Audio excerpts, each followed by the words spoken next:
Hello students, আশা করি সবাই ভালো আছো। আজকে আবার একটা নতুন এপিসোড নিয়ে তোমাদের সামনে আসলাম। আমি যে এপিসোডগুলো করছি তাতে তোমরা যদি সামান্যতম উপকৃত হয়ে থাকো তাহলে পারে তোমরা কমেন্টস করতে পারো, এবং তোমাদের যদি কোনো প্রশ্ন থাকে সেটা করতে পারো। তাহলে আমি আমার পরবর্তী যে এপিসোডগুলো, অর্থাৎ এখন যে এপিসোড করছি সেই এপিসোডগুলোতে আমি সেগুলো জবাব দেওয়ার চেষ্টা করব। তাহলে তোমরা সরাসরি জবাব পেয়ে যাবে।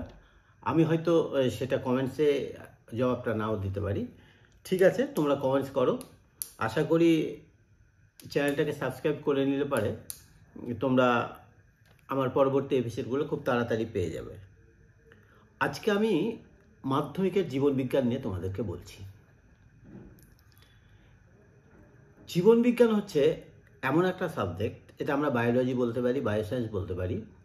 তো মাধ্যমিকে একটা টাইম ছিল যখন সায়েন্স গ্রুপে পাশ করতে হবে।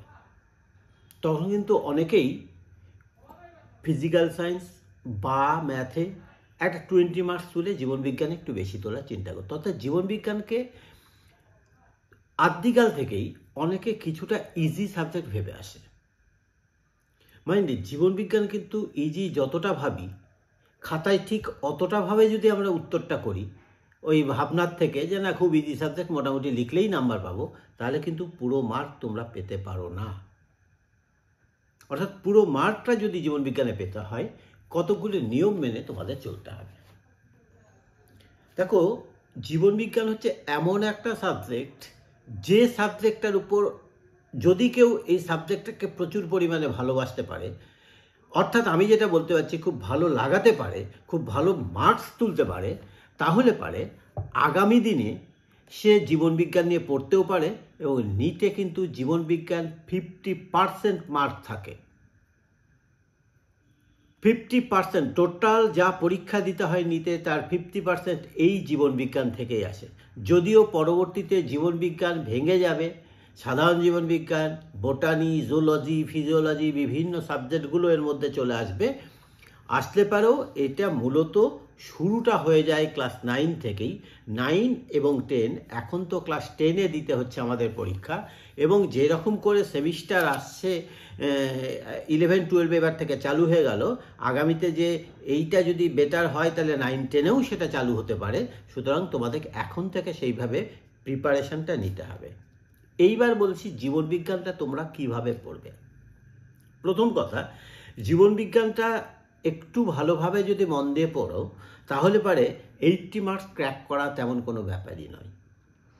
কিন্তু 100 পেতে গেলে কতগুলো শর্ত এবং কতগুলো নিয়ম মেনে তোমাদের চলতে হবে। কীরকম নিয়ম সেটা একটু বলি। জীবনবিজ্ঞানে দেখো, ক্লাস 10-এ যে চ্যাপ্টারগুলো আছে, জীবজগতের নিয়ন্ত্রণ সমন্বয়, জীবনের প্রবাহমানতা, বংশগতি, কয়েকটি সাধারণ জিনগত রোগ, অভিব্যক্তি অভিযোজন, পরিবেশ তার সম্পদ এবং তাদের সংরক্ষণ। মূলত দেখতে মনে হচ্ছে 5টা চ্যাপ্টার, কিন্তু প্রত্যেকটা চ্যাপ্টারের মধ্যে কিছু কিছু জিনিস ঢুকে আছে। এবারে জীবনবিজ্ঞানের প্রশ্নপত্রের গঠনটা তোমরা যদি দেখো তাহলে খুব ভালো করলে দেখবে সরাসরি 1 এবং 2-এর কোশ্চিন তোমাদের সরাসরি 56 নাম্বার থাকছে। আর তার সাথে যদি যেগুলো 5 নাম্বারের বলে দেওয়া হচ্ছে সেখানেও কিন্তু কোশ্চিন থাকছে 1 + 2 + 2। দ্যাট ইজ, তোমরা একটু ভালোভাবে করলে দেখতে পাবা তোমরা 1 এবং 2-এর কোশ্চিন তোমাদেরকে প্রায় 70-এর বেশি মার্কের জন্য প্রস্তুত করে যেতে হয়, লিখতে হয়, পরীক্ষার খাতাতে লিখতে হয়।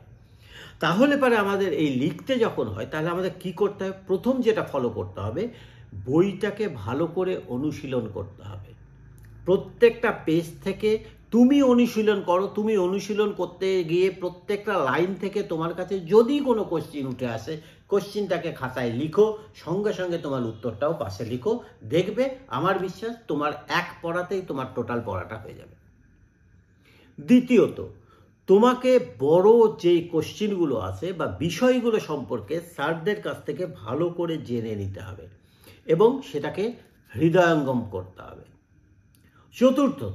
তৃতীয়ত, জীবনবিজ্ঞান যখন তুমি লিখতে যাবে তখন কিছু কিছু কোশ্চিনের কাছে পাশে তুমি যদি স্কেচ করে একটু ছবিটা এঁকে দিতে পারো এবং ছবিগুলোর পয়েন্টিং করে দিতে পারো, তাহলে তুমি 100-এ 100 পাবে। অর্থাৎ আমি যেটা বলছি যে 5 নম্বরে একটা কোশ্চিন করে গেলাম, সেখানে একটা ছবি দেওয়া যেত, আমি সেই ছবিটা দিলাম না, কিন্তু সেটা দেওয়া দরকার ছিল। যদি না দরকার, তোমাকে ছবি আঁকতে বলেনি কিন্তু তুমি ছবিটা এঁকে দিলে, তাহলে তুমি 5-এ 5 পাবা। কিন্তু ছবি আঁকতে বলেনি, তুমি ছবি আঁকোনি, স্যারের ভালো লাগেনি, তোমাকে 3ও দিতে পারে, 4ও দিতে পারে। অর্থাৎ তোমার কিন্তু 4 যদি দেয় 20% মার্ক কমে গেল। বিষয়টাকে এই পার্সেন্টেজ হিসেবে গণ্য, তাহলে অনেকটা বড় মনে হবে। নেক্সট বলছি, জীবনবিজ্ঞানের যেমন ক্লাস 10-এর ক্ষেত্রে খুব লক্ষণীয় একটা কথা বলছি, লাস্ট যে চ্যাপ্টারটা, পরিবেশ, তার সম্পদ এবং তাদের সংরক্ষণ, এইটা সাধারণভাবে আমি দেখেছি আমার অভিজ্ঞতা, 30 বছরের অভিজ্ঞতাতে বলছে, বেশিরভাগ ছাত্র অবহেলাক্রমে এই চ্যাপ্টারটা পড়ে আসে। মাইন্ড ইট, চ্যাপ্টারটা থেকে 24 মার্কের কোশ্চিন আসে টোটাল। অর্থাৎ তুমি যা পরীক্ষা দিচ্ছ তার 1/4 কিন্তু এই একটা চ্যাপ্টারের মধ্যে লুকিয়ে আছে। সুতরাং এই চ্যাপ্টারটাকে অবহেলাক্রমে না করে তুমি সংক্ষিপ্তকরণ করে, অর্থাৎ ধীরে ধীরে ধীরে ধীরে তুমি এই চ্যাপ্টারটাকে করে আসবে এবং নিজের মতো করে তুমি এটাকে গঠনমূলক চ্যাপ্টার করে নেবে। জীবনবিজ্ঞানে একটা কোশ্চিন থাকে তোমাদের, ছবি আঁকা। সেই ছবি আঁকাটা আমি বলবো, ছবি আঁকাটা তোমাদের যারা ছবি ভালো আঁকতে পারে না তাদের মধ্যে কিন্তু একটা খুব দুর্বলতা থাকে যে আমি তো আমার দ্বারা ছবি হয় না। এবার যে ছবি কিন্তু জীবনবিজ্ঞান সেই ছবিটা যাচ্ছে না, যে ছবি তুমি মোবাইলে তুলছো সেই ছবি চাচ্ছে না। ওরা কিন্তু চাচ্ছে স্কেচিং করে একটা ছবি, এবং সেই ছবিতে আমি যে পয়েন্টসগুলো চাচ্ছে, দেখবে নিচে দিয়ে দেওয়া হয় এই 4টে বা এই 5টা তুমি পয়েন্ট আউট করো, বা এই 6টা অংশ তুমি দেখাও, ওই 6টা অংশকে তুমি দেখে দাও, তাহলে পারে তুমি দেখবে সুন্দরভাবে তুমি ওখানটায় পুরো মার্কস পেয়েছো। খুব ভালো ছবি যে করেছে, হয়তো ঘষে ঘষে ঘষে ঘষে একটা নালি দেখাচ্ছে, ঘষে ঘষে ঘষে ঘষে আধ ঘন্টা ধরে নালিটা তৈরি করেছে, কোনো দরকার নেই। সেই ছবি কিন্তু জীবনবিজ্ঞান কোনোদিনও চায় না। তোমাদের ধারণাটা আছে কিনা সেইটা বোঝার জন্য এটা বলা হয়। আর যেগুলো আছে, বিশেষ করে বংশগতি থেকে শুরু করে তার পরের অধ্যায়গুলো সত্যিকারের খুব ভালোভাবে বুঝতে হবে, কারণ দেখবে তুমি যে কোশ্চিনগুলো করে গেছো সেই কোশ্চিন আসেনি। কারণটা হচ্ছে এখান থেকে ভেতরে না ঢুকলে পারে তুমি সেই কোশ্চিনগুলোর উত্তর করতে পারবে না। অনেকটা ফিজিক্যাল সায়েন্সের মতো করে ঘুরিয়ে কোশ্চিন করানো হবে। অর্থাৎ তুমি বিষয়টাকে যদি বুঝে যাও, তাহলে বংশগতি, অভিব্যক্তি এবং এই যে পরিবেশ ও তার সম্পদ, এই যে 3টে চ্যাপ্টার আছে, এই 3টে চ্যাপ্টার থেকে পুরোপুরি উত্তর করতে পারবে। প্রথম থেকেই বলছি, জীবনবিজ্ঞানের উপর বিজ্ঞানের অনেকাংশ নির্ভর করে। অনেকের স্টার পাওয়া বলো, বা অন্যান্য মার্কসে বেশি মার্কস পাওয়া বলো, বা ফার্স্ট ডিভিশন পাওয়া বলো, তাদের কিন্তু জীবনবিজ্ঞানটা একটা ভাইটাল সাবজেক্ট। তাই প্রথম থেকে, মানে একদম ক্লাসের প্রথম দিন থেকে জীবনবিজ্ঞানটাকে যদি একটু বেশি করে অধ্যয়ন করো, তাহলে পরে তোমাদের অনেক সুবিধা হবে। এবং আমার বিশ্বাস যে জীবনবিজ্ঞানের প্রত্যেকটা বই যেটা থাকে তোমাদের টেক্সট বুক, সেই টেক্সট বুকের একটা মজা হচ্ছে কি, এখানটায় ওই সিলেবাসটাকে কভার করতে গিয়ে এবং নির্দিষ্ট পাতার মধ্যে করতে গিয়ে কিছুটা যেন সংক্ষিপ্তকরণ করা হয়ে গেছে। তাই তুমি যে রাইটারের বইটাই পড়ো না, কারণ সেই রাইটারের বইটার যদি আলাদা একটা সিলেবাসের বাইরের বই এখন কিছু কিছু মার্কেটে কিনতে পাওয়া যায়, সেই বইগুলো, আমি কোনো স্পেশালি নাম বলছি না, সেই মার্কেট থেকে সেই বইগুলো কিনে তোমরা যদি একটু পড়তে পারো, তাহলে তোমাদের সেই কোয়ারিগুলো কিন্তু সেখান থেকে পেয়ে যাবে। তাছাড়া পাঠ্যপুস্তকে কোয়ারিগুলো যেটা তোমাদের থাকে, পড়তে গিয়ে অনেক কিছু কোয়ারি চলে আসে, সেগুলো কিন্তু পাওয়া যাবে না। নেক্সট আর একটা কথা বলবো নোট বই সম্পর্কে। নোট বই সম্পর্কে একটু কথা বলবো। দেখো, একটা কোশ্চিনই ফেনে ফেনে 10 বার করে দেওয়া আছে, দরকার নাই। তুমি নিজে একটা নোট বই থেকে হলেও নোট করো। দ্বিতীয় কথা, নোটে যেগুলো বড় করে দেওয়া আছে, সেই রকম বড় করে তুমি যদি খাতায় লিখতে যাও, তুমি কোনোদিনও অ্যান্সার কমপ্লিট করতে পারবে না।